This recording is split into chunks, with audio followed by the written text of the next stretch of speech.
Would you mind taking just a few moments to tell us more about some of the similarities and contrasts that you see in immigrant communities who came here of their own choice and individuals who have lived in this country for generations?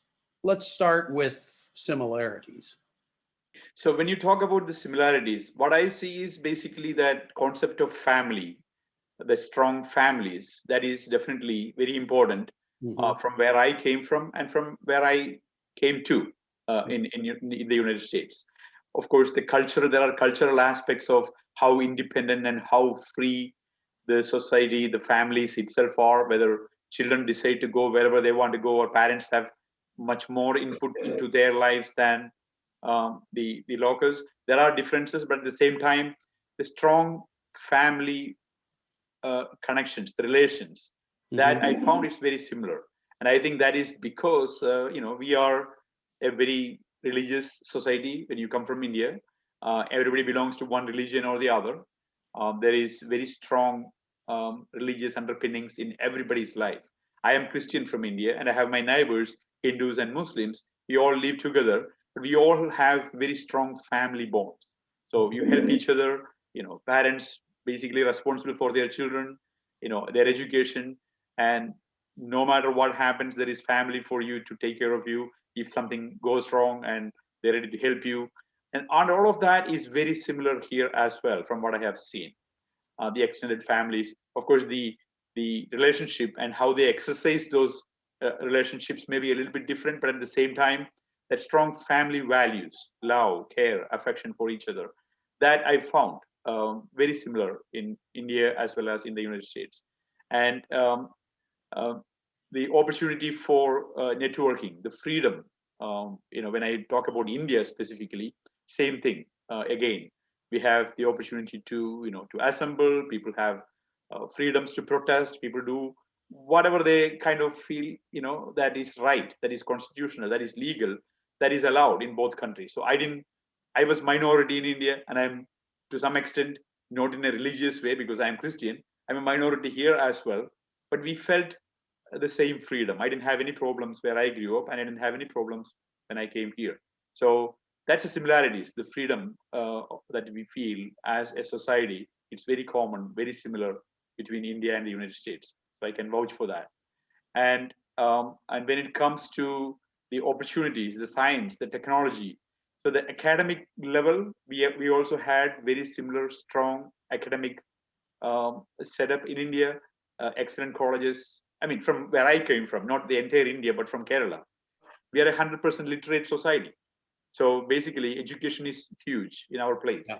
So I found it very similar. A lot of studies, a lot of opportunities for higher studies, whatever subjects that you want to learn. Yes, of course, United States gave me more opportunities, more avenues for learning, and more subjects. But at the same time, it was pretty much very similar in India as well. But the difference I found is the business environment.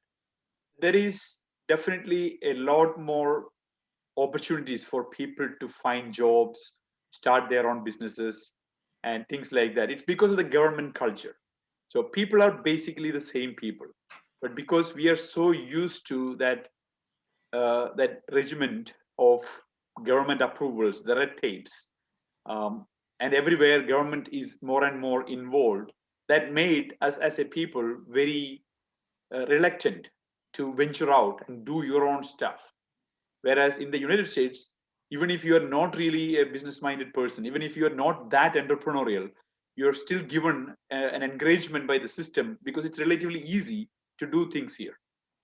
Basically, it's a system that trusts you as a responsible citizen to do this. Whereas in India, the socialist system that we had was kind of a system that never trusts you. It always have to kind of um, get more and more certifications and verifications from you for whatever you are going to do. So that freedom I felt, that was so much compelling for me to decide to stay.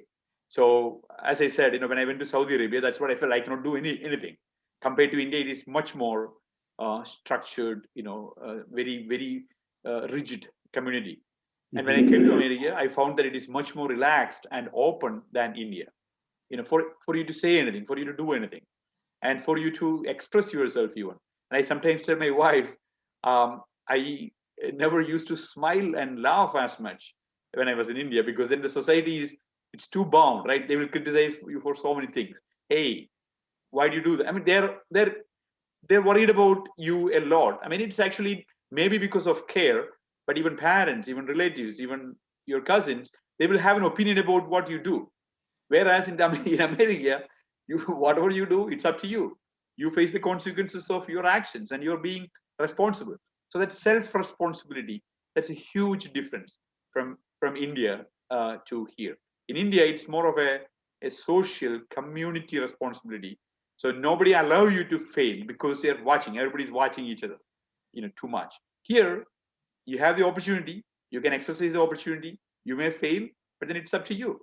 And the second chance, that opportunity for kind of failing and then still jumping back upon your foot and keep going, that is another thing that I found in America very exceptional.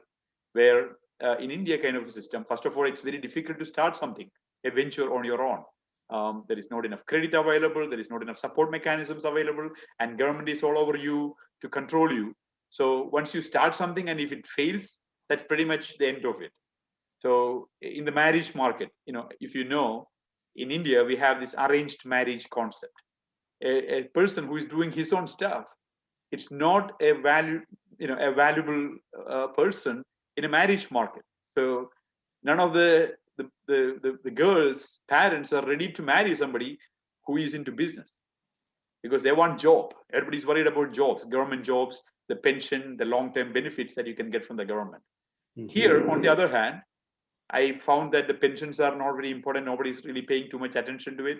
Everybody's trying to start their own ventures and progress in their own way, whatever they see fit.